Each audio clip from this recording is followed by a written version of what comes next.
Hello, and welcome to Beyond the Deal, where we discuss business, entrepreneurship, and commercial real estate. My name is Lacey Labs, and I'm here with my co-host, Laura Martin. In today's episode, we interview Kathy Anderson Martin, an established leader in the nonprofit sector here in Central PA. Kathy serves as the Executive Director of Midwest Food Bank, serving people in need across Pennsylvania, New York, and New Jersey. She also previously served for 11 years as the Director of Resource Development for the Salvation Army Harrisburg Capital Region. Tune into this episode to hear more about Kathy's journey, the nonprofit experience that she shares, and what advice she would give to organizations and leaders looking to develop thriving nonprofits. Kathy Anderson Martin, welcome to Beyond the Deal. It's great to have you here today. Oh, thank you so much for having me. Yeah, awesome. So let's just get started. Tell us a little bit about your background and kind of your story, how you got started in nonprofit work. Well, I never imagined working in the nonprofit field, so I'll start with that. Yeah. My background, my major was marketing. I was in sales, national account management, and so forth. And something that happened in my life is what propelled me to where I am now. Basically, within 10 days in 2000, I found out I had a heart condition that I never knew I had on a Thursday.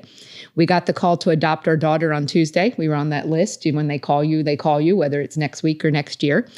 We figured that was the baby God had for us because the timing was horrible.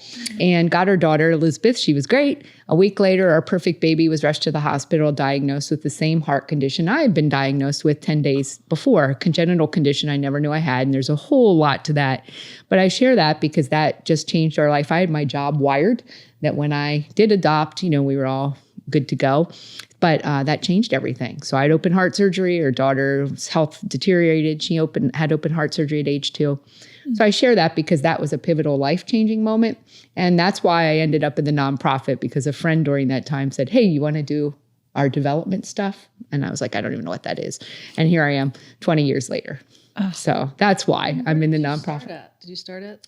I worked in a retirement community and I had done some marketing things for them. And when I was still recovering and knew I couldn't go back to my job. I mean, I couldn't even drive a car after my surgery and was still on family medical leave and to recovering from open heart surgery. And a friend said, do you want to do the development? And I said, sure. And he paid me as a consultant, and I didn't know what I was doing. So that's, sometimes when it's consultant, there you go.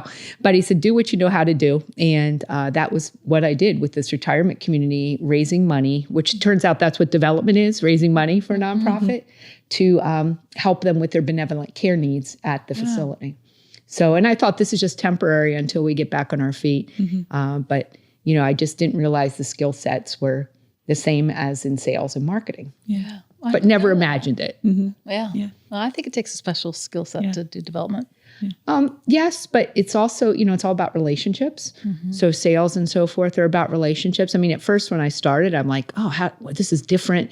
There are these grant workshops, like this mystery thing. And I'm like, wait a second, this is just a proposal, and I've done that. So it was applying it, learning a lot. It's a lot different working with volunteers than paid employees. That I had to learn about. So, there were a lot of transferable skills. I didn't see it at the time, but realized it as I went along and still do. Wow. So now you've had a pretty long career time now in nonprofit. You did years at Salvation Army, right? Yes. Our daughters are 24 and 22, so both are adopted. So 24 years, because it started when our oldest daughter was a baby. And yes, I did different things and did a lot of different things part-time when the girls were little by choice, because a good friend of mine, Ann Gallagher, Ann, she always said there are no do-overs when raising your kids, and wanted to give that attention and have flexibility to do that. But I worked 11 years with the Salvation Army Harrisburg before my present role, 3 years at Midwest Food Bank. Yeah. So you're executive director at Midwest. Right? Yes. Yep. Yes. And so you're still doing development, right? Yes. I mean, executive director, there's a little more, overseeing the operations and so forth. At the Salvation Army, I was director of resource development. So I was mostly tasked with resources, money, and so forth. But now the same thing, because, a nonprofit, just like a for-profit business, you need the revenue to do your work, and you need the donations to carry out the functions of a food bank. Yeah. So what about the work has made you stick with it for this long? What do you like about it? Well, it's hard, it's because you're still, like I say, my background was sales. You're still selling, quote unquote, but you're selling a mission. I mean, there's no tangible product other than what you're doing for the community that would entice a donor or somebody to say, or a volunteer, this is why I want to do that. What do I get out of it? So, and that's for me too. Why am I doing this? Is it making a difference? And seeing that is been compelling and wanting me to continue it. And some days I'm like, I don't know if I want to continue this because it's hard. Yeah, but I think you're really successful at it. I think you're good at it. Well, I've been blessed. And there again, I was blessed when I was in sales with a mentor. And that's something you don't realize, everything is a learning experience. And when I had a gentleman who was when I was in sales, he taught me a lot of things that I do now that I never expected to do now. And it works. And a lot of it is doing the little things consistently. I'm asked all the time, how is this event? How do you make an event special? How do you do that? Well, you have to do the little things, not just the one big moment. And you know that when you're doing real estate or anything else, and building those, it's all about relationships. And you do put on good fundraisers. Again, that's one of those. And yes, we had some big ones at the Salvation Army. We're having some that are developing at Midwest Food Bank. And again, that's all about the people, and you don't just have an event. It's who helps you do it. And are they interested? Is it something they care about? And I've been very blessed by friends. And some of my best friends are people who started out helping at an event at the Salvation Army and, enjoyed it. And now we continue doing it. So thank you. Yeah. But thank them because they're really the ones. I just kind of herd the cats towards, one goal. So what does a typical day of work look like for you? You said relationships are a big part of your job. What kind of are the things that, now you said the operations piece too, right? So how do you juggle all that? What does a day in the life of Kathy look like? Well, Midwest Food Bank, we're basically a warehouse. We have 10 locations throughout the country. So Midwest Food Bank, Pennsylvania, I'm the executive director of our local place here in Pennsylvania. And it's a warehouse and I have an office. We only have 4 employees because that's Midwest. We're a $500 million food distribution network, the largest food bank in the country, but less than 65 people at 10 locations. Wow. So our kind of secret sauce is volunteers. So most days I get to wear jeans and a long sleeve t-shirt. So that's one of my perks because I'm in that, I'm in the office, I'm dealing with donors, talking to the volunteers, writing grants, all that kind of stuff. But I could be at any time asked to go help pull a food order or meet with an agency or, do something in the warehouse. Friday afternoons we clean. And so I might have to do the bathrooms, so there's a lot of different things. That's a good thing, depending on volunteers and so forth. And it also makes things a little bit more challenging as well. But it's a lot of different stuff. So how many people does your specific location feed? We're a food bank, so we distribute the food here in Pennsylvania to 200 nonprofit partners. So we're not, a food bank is like the warehouse to give to the grocery store, and then you come in, the grocery store clients. So if Laura came in and said, I need food, we have an emergency shelf, but we'd rather refer you to one of our partners. 200, and what radius 200 partners. Are they in? We, Midwest Food Bank, Pennsylvania serves agencies in Pennsylvania, New York, and New Jersey. Okay. Primarily, half the agencies are up through, and I say central northeastern PA, like from York up to Scranton and those areas and above in northeastern PA. But we do have some agencies through Times Square Church in New York City where we take truckloads twice a month. Wow. And those 200 agencies feed help about 330, actually the number, according to our survey of them this year, is 332,000 people. Last year, that number was 208,000, I believe. So there's been a 60% increase in what they're reporting as far as people they're helping. Wow. So the needs are not decreasing anytime soon. That's a huge impact. Yes. Yeah. Absolutely. Yeah. And you're in 30,000 square feet. And we have a 30,000 square foot warehouse. Yes, the agencies come to us and we have what we call a pick line where the available products are. And then they pick up, at designated times. We do take some trucks out to some kind of remote distribution, like Scranton. It's not really efficient for all those agencies to come to us, so we take things. But we also have 33 truckloads a month on average bringing things in because most of the food we obtain is via rescue. meaning the United States wastes 40% of our food supply annually. That's crazy. And a lot of that. Grocery stores or? Warehouses. Recently, like last month, we got an opportunity to get boxed, shelf-stable almond and oat milk, that kind of thing. Do you know how many truckloads were available? Truckloads. Take a guess, Laura. Well, I might cheat because I was at your gala a Okay. couple weeks ago. So it was a lot. Yes, 200.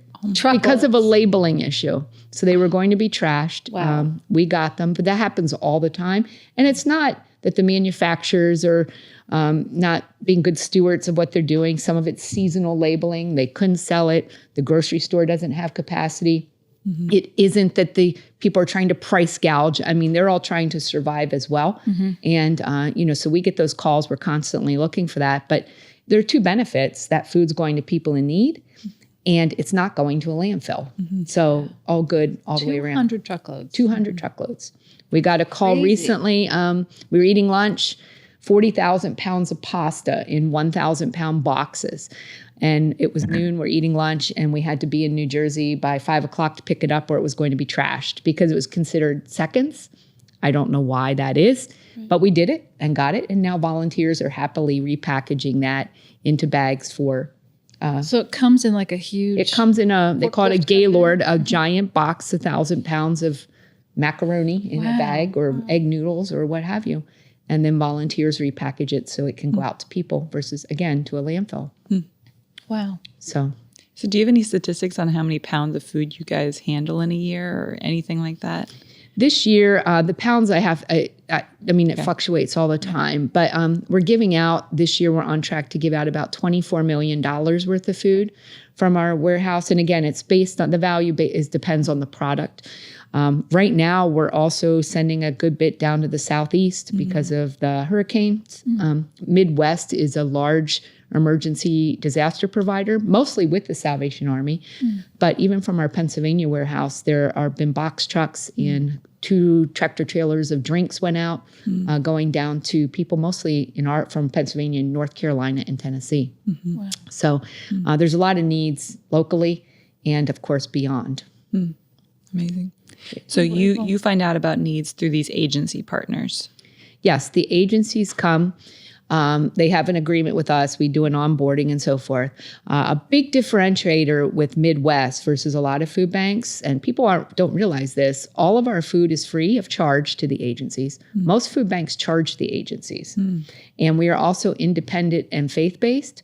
So we are not a part of a national affiliation that would preclude any kind or limit mission. So if a church has a food pantry and wants to invite kids to Sunday school or someone to an addiction program or pray with them, we are supportive of them doing that, regardless of denomination or affiliation.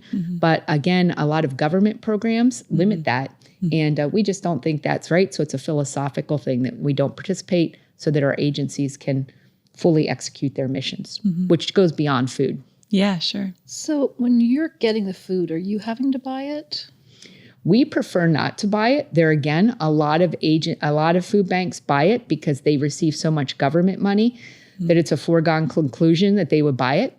So this is an interesting thing. We compete a lot of times with for-profit brokers who are out buying the food, the excess food, offering the manufacturers struggling because they have to dispose of, something for whatever reason. Right. So a broker says, hey, we'll give you 10 cents on the dollar for it.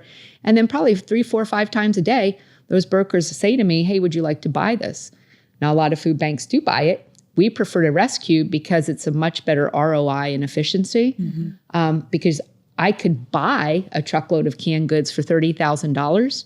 My average cost to rescue a truckload is $3,300. Wow. So I'm proud of the fact that we're focused on rescue. Some things we have to buy. Rice has been almost impossible to get for a couple of years in any kind of quantity. So at times we do buy that, but a truckload of rice is $29,000. The fact that I can spew these things out at, cocktail conversations, how much is a truckload of rice? I know. Yeah. So wow. We do if we have to, but prefer not to. Yeah. Why is rice, why has that changed that you can't get it for free? It's just been a lot of things you hear. I mean, so it's hard to say. I mean, there are staples. Rice is the biggest number one staple. Dry beans, that's in a lot of cultures. When I started 3 years ago, we had dried beans. We had pallets of them in big 50-pound sacks that people were constantly, our volunteers were repackaging. Haven't had those.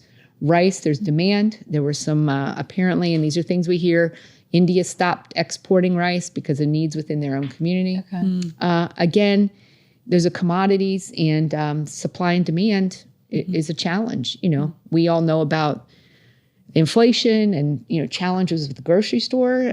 So that's affecting more people, that there's needs, and rice is a staple. So it's just, and canned goods are even difficult to get in quantity. Years ago, you had as many canned goods as you could want at the Salvation Army or a food pantry. Now those are hard to get in quantities. So, and do most of those 200 agencies come to you? Like they'll bring their little box truck, like New Hope has one. Is that how it works? Yes, they come to us primarily on a pre-scheduled. They have their shopping time. Some of them come on different intervals, some once a month, maybe some once a week. And we give them a list. These are the 50 to 60 products that are available, and that changes all the time. And then they come and, choose what they want from what's available. A lot of times things are limited. Just because we don't have enough rice or spaghetti sauce to go around. So they might need a pallet, like New Hope is a large agency, but we may say you're limited to 10 cases. So and then do those 200 agencies all give it out for free? Yes, that is one of our terms of donation is when they come on with us, Midwest Food Bank will provide resources to them free of charge, but they cannot charge in any way, shape, or form for whatever they're giving out. That's good. Yes, whether it's a food pantry, youth program, shelter, what have you. Interesting. So in all your experience in nonprofits, what would you say are some of the key things to seeing an organization be successful in executing their mission? Well, the last word you said is the most important. What is your mission, and are you doing things that align with that? Secondly is stewardship. That's a big thing for me. A lot of nonprofits I've seen as I've been into this, they see their clients, meaning the people being served, as their client, I should say. I look at it, there are two clients. There are the people being served, certainly our agencies that are getting the food, their people, but also donors, because they do not have to give us their money. They've earned their money. We have no right to their money. We have to share what we do and hope that it justifies a gift, but we need to treat them the same as we treat our, our people benefiting from our services. And knowing that, and again, I go back to it, I said it before, relationships. If we have an event, you said we have a good event, we will then follow up with a letter saying, here's how much we raised, here's what that mean, because why shouldn't we? A lot of nonprofits don't do that. And we even say how much is returned to the bottom line, because who cares if you raised $100,000 if you spent 50? Right. We want to say we raised 100 and we returned 77,000 to the bottom line. I always like to look at that with charities and just you see, what are their operating costs? Yes. How much is getting given away?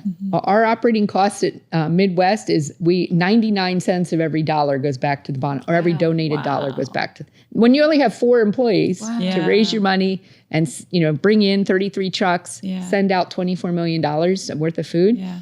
But you've got to cover your warehouse, right? Oh yes, warehouses are expensive. Operating costs. Yes, I know that. Yes. Yeah, your trucks, our fixed costs are the warehouse utilities. I mean, whether we give out one piece of food or 24 million, you still have your electric and so forth. So that's all in that 1%? Yes. Our biggest variable cost is food procurement and transportation because, we get the offer. I always say free food is not free. Yeah. So yes, we get the offer of XYZ truckload of something, but we have to go get it. Right. And then warehouse it and maybe repackage it, the boxes. But transportation is our biggest variable cost that impacts how much can we get, how much can we bring in. The warehouse is what it is, the cost there. Right. Right. You can't really do much about that. Right. And for staff, I mean, that, it's you not can't like, be much leaner than that. No, trust me, no. Yeah. So how many volunteers volunteer with your location of Midwest Food Bank? Midwest Pennsylvania, we average about 200 folks a month. Okay. So some of them are there. We have people that are there almost like a full-time job. They come in and retired. They come in and help. We call load out those weeks when we have the agencies, 20 a day coming in that come in every time for that because they do, whether they're at the desk, they drive a forklift or whatever. And then we have groups that come in, maybe this church group that comes in every Tuesday or another group that comes in, business groups. That's a great thing to do if you're looking for a team building activity. Go volunteer at a nonprofit together because the groups love it and it gives them something to feel. A lot of them come in, they do a couple hours and then they go out for lunch or happy hour or something. Yeah. So yeah, that's really cool. And is that kind of like on your website if somebody wants to sign up for that? Yeah. Yes, they can find out more about Midwest Food Bank at midwestfoodbank.org. Specifically Pennsylvania, like I say, we have 10 locations throughout the country and Haiti and Kenya, but I don't think you probably want to go over there, but not to Haiti, definitely. But you can say midwestfoodbank.org/Pennsylvania. There's information about volunteering. If you don't see something that you want to do about donations, give us a call and we can work with you in those regards. Mm-hmm. Okay. And donations. We need money. So that's cash. The number. That's right. And just a plug, because we see the disaster situation. We can, for 19 cents, we can send out a pound of food. Wow. So I say that, and you see whether it's the Salvation Army, a Midwest Food Bank, $1 is 5 boxes of pasta we can send out versus if you went and bought 1 box pasta for $1. So that's the efficiencies if you donate money to help, especially with disaster relief. And we know what they need and have a system for distribution.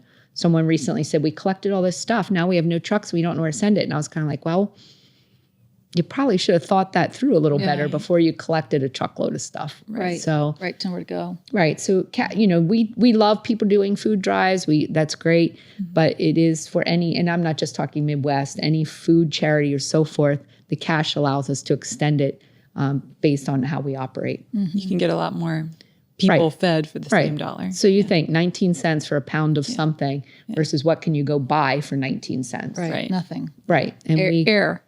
and we can make sure it gets to where it needs to go. Yeah. Yeah. So that's the key.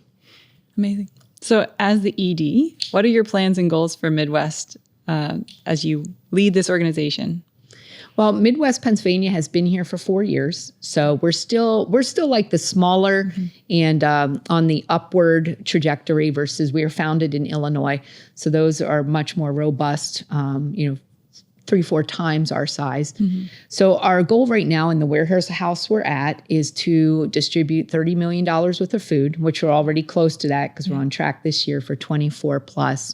And eventually there will be a need for a new facility because, you max out just with trucks and dock space. And so refrigeration freezer spaces are huge issue because we want to be providing more nutritious food, fresh food. That's a little harder to handle, but you have to have that refrigeration and freezer capacity. Those opportunities are all the time, truckloads of this fresh thing or that thing, but it's perishable. So you have to get it out the door a lot quicker and you got to put it somewhere versus a shelf. So in your warehouse, you have a lot of refrigeration? No, we don't. We should. We have containers sea containers. I mean, that were retrofitted into dock spaces. So they're kind of like walk-in freezer refrigerators, but they were sea containers so that we can take forklifts in and out. They can be converted refrigerator, freezer. And then we have reefer trailers outside that often are used as auxiliary space. It's basically a tractor trailer that's refrigerated that is, continually running that we can put excess product into. That is not ideal by any means. We want, and a new facility will have a lot more need to be internal warehouse, refrigeration, freezer space. Yeah. Makes a ton of sense. So Central Pennsylvania Food Bank is probably the big one around here. Yes. Right? Do you guys work together at all or collaborate? They are different. I mean, they are a food bank and certainly the well-known and much larger food bank in Central Pennsylvania. Yeah. We don't compete with them, but we do things differently. Okay. And the one thing being, we're national, so we have those connections national.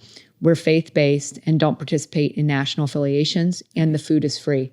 So New Hope Ministries, they have a huge New Hope on the West Shore, Salvation Army Harrisburg on the East Shore are two of the big ones.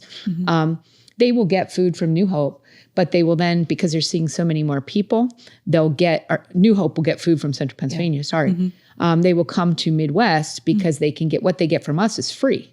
So they can supplement their resources, But one thing I kind of like, we are helping, not kind of, I like a lot. We're helping a lot of, I call the church basement food pantries, where they're serving needs, maybe in Upper Dauphin County or another area, people that aren't going to show up at New Hope or the Salvation Army. And we may be their only resource or one of their only resources because they don't have a budget to speak of, but they're meeting a very specific need in their community.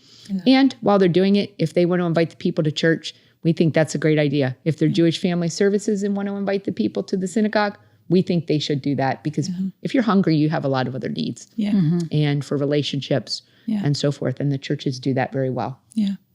So is there an agency that you would not work with because they're too small, or are you pretty much anybody can give you guys a call? We have agencies if they do. And that, we sometimes we pause adding new agencies just due to what we have and watching that. We've done that a lot over the past year or two. But we have agencies that show up with a SUV and they pack it up and they're doing, something again out of their program or whatever. So no, it's not too small. It's more that they are willing to abide by our terms and conditions of service. We do an annual recertification process. So we're pretty flexible and we want to help. And we want to help those small ones because they can sometimes make the most impact because again, they're serving people that might otherwise fall through the cracks. Yeah, I think of so I live in Harrisburg City, and there is a very small food pantry that's on Minnick Street next to Little Amps Coffee Shop. And it gets wiped out like in days, maybe. Yes. It's packed full and then it's empty. And, there's amazing community who comes in and fills it. But it's like, man, how do you sustain that? Clearly the demand is higher than what the community is even like able to turn around, right? Just time-wise. So could someone that small work with you guys? Oh, yeah. They contact us all the time. I mean, it's amazing. We're in Middletown, but we have agencies regularly drive from Lancaster, Berks County, Gettysburg, all over the place because they need food. Some of my favorite are those small pantries and also the ones that are directly serving children, like through backpack programs on the weekend. Like Central Dauphin School District, there's NutriPacks. New Hope has some backpack programs. Big Spring School District, I think it's Paul Packs. And they require very specific food because they're sending home backpacks with kids. And it's also, that's my number one priority. My kids are adopted. So I think, but for the grace of God, go they as a lot of these other kids. And a lot of those are observed needs, meaning a teacher says there's something not right here. And, the school gives a backpack. And that's the hardest food for us to get because it has to be shelf stable, individual size, fit in a backpack, and something a child can eat on their own if there's no one at home to prepare it for them. So those are some of we actually, a lot of times when we get things in, we say, this is for backpack programs. Big boxes of cereal can go to the pantries. The individual cups are going to the backpacks. So we kind of sort it out. And I think, last I knew, like New Hope, I think they did like hundreds a week. Oh, New Hope has a huge outreach in that regard. They help numerous school districts. Others, they're parent organizations. And we do one in Scranton. We send up 2 truckloads a month. They are serving kids in over 100 schools. And they do not have opportunities for resources in Northeastern PA as we do here. There again, because we're independent, a lot of those are zip code and we're like, we'll help you. And we just do things that make sense versus government programs, which I don't know if you're aware, some government programs don't make sense. And there are a lot of strings attached. We, we go where the need is. Love that. Awesome. So what advice with all this experience would you give to someone who's like, hey, I want to go work in nonprofit? What does that take? How do I get started? You've done it. What would you say? It's funny. We'll have some college groups and stuff, like we are the world. We want to save the world. I'm like, okay, that's great. Saving the world is very hard. So, I would say, first of all, why do you want to do it? And what do you expect? Because some people, I think, go into it with this misguided, like, I'm going to just do these nice things. Okay, that is nice that you do it. Are you duplicating what someone else is doing? Maybe there's not a need for what you think you need to do.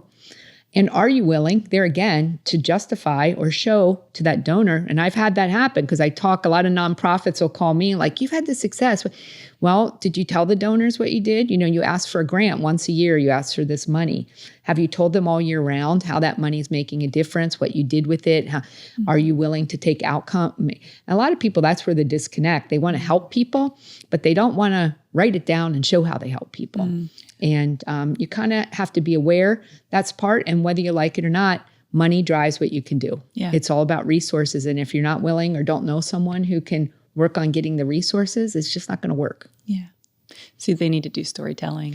Yeah. I mean, you have to have a heart. I mean, I don't discount that, but there's more practical. And a lot of times I see that, like, I know at the Salvation Army that happened all the time. People, we want to partner with you. We want to, and well, there's really no reason for you to do that because we're doing this, or, you're duplicating, or maybe if you did this part or how many people did you serve? I don't know. What was the last outcome of what you did? I'm not sure. Well, why should I help you Not if good you answers. can't show that? Correct. I think one time I looked up nonprofits in the city, and I think there's like 250 of them. There's like 20 some food pantries in the city. Yeah. Wow. So interesting. There again, food, I say this, food is the most basic need. If you're hungry in Harrisburg or probably in most places in America, food is only a symptom of a lot of other issues. You're hungry, but you have other issues, whatever that may be, from your skills in getting employment to support your family, addiction, whatever. So you want to give the food, and we do that, but we want our agencies at the Salvation Army, we realize we're doing that, but we have to solve or help solve these other issues. Because if we're just giving food out, that's not going to make a lasting difference. Yeah. But, it is a biblical concept.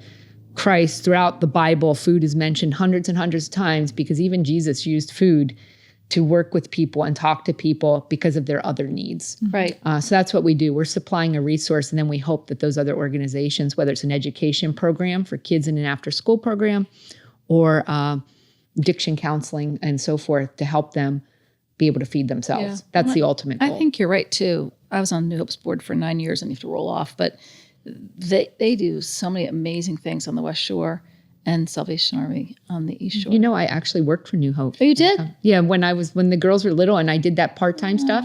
That was when I worked at the retirement community, then I worked part-time with New Hope. Great organization. It is. Can't say enough about them.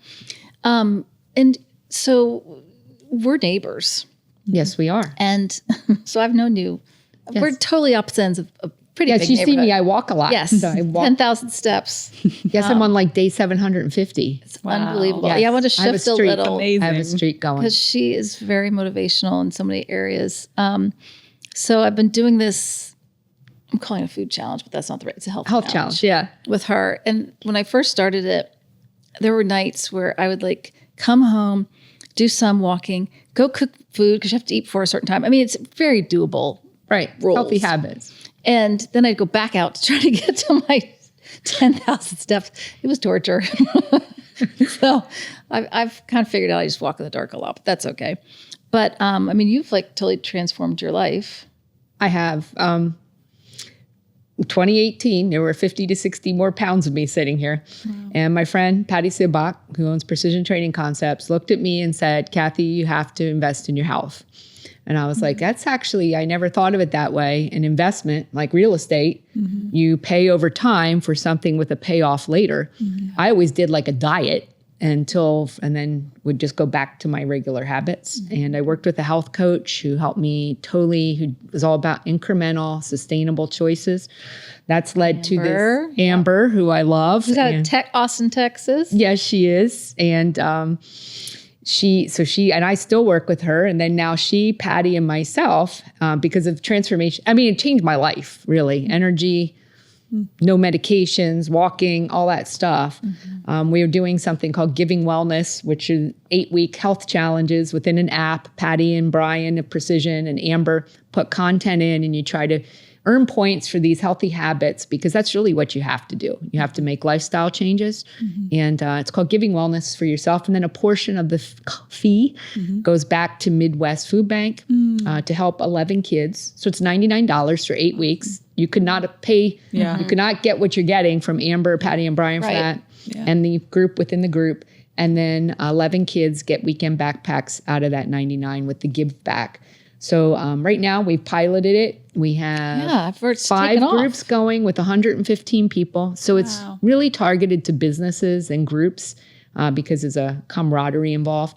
So if anyone wants to plan for the new year, I was at a thing yesterday. This woman goes, I'm not doing that over Christmas. And I'm like, well, that's probably true. Yeah. But it is very doable. It makes you eat more fruits and vegetables and focus on it. move, Drink more water. less sugar, Yeah. It's accountability within the group. it's not like you can't eat anything, and it's not like you're counting calories. So No, in fact, Amber, the health coach, puts no calorie because people are like, what am I? Because her whole thing is you cannot live according to that. You have to figure it out and you have to eat nutrient dense food. it's taken me a while, but I think I'm finally figuring it out.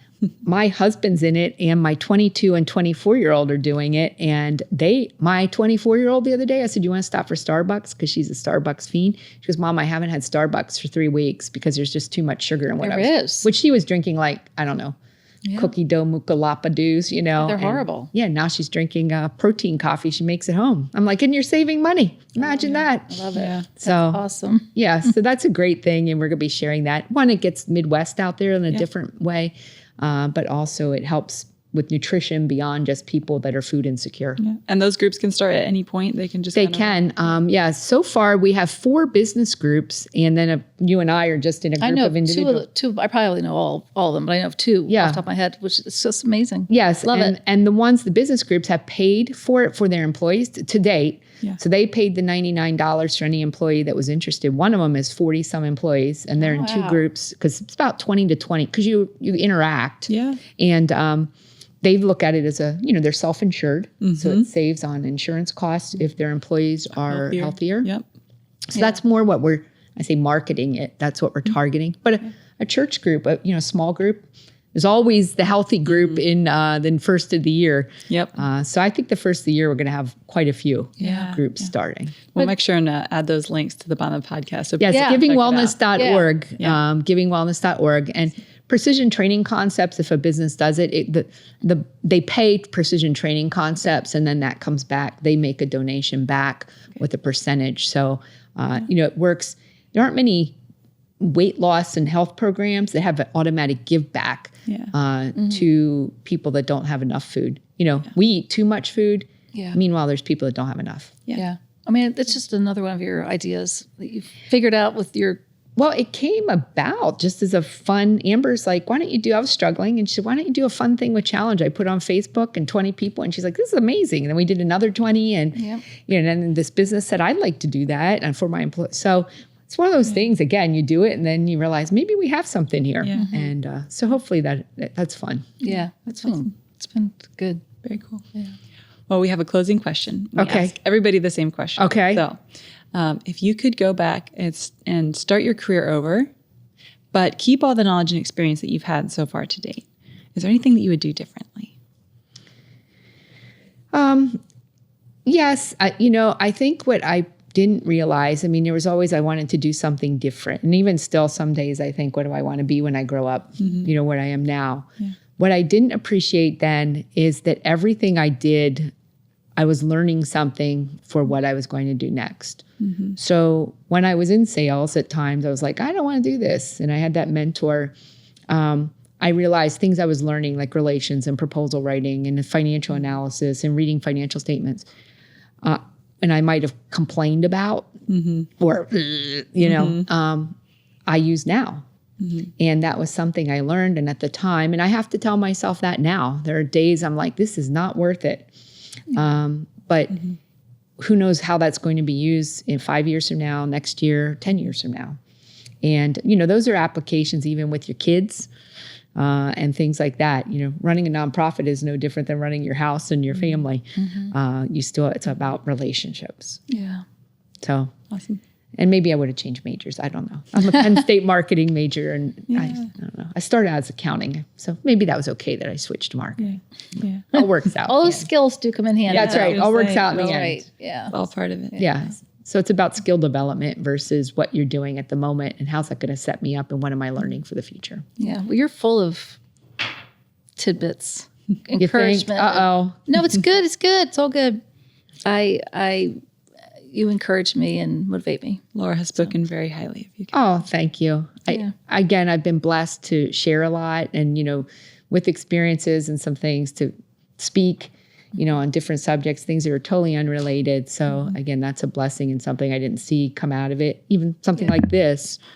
So, I enjoy that. Yeah. So thank you. Thank you. Thank you. See you around the neighborhood. Yeah, I'll be walking. Thanks, Kathy. That was Kathy Anderson Martin sharing her insights on nonprofit leadership and service. For more information on Kathy, Midwest Food Bank, or to learn more about SV and Lattice, click the links in the show notes. Thanks for listening to Beyond the Deal.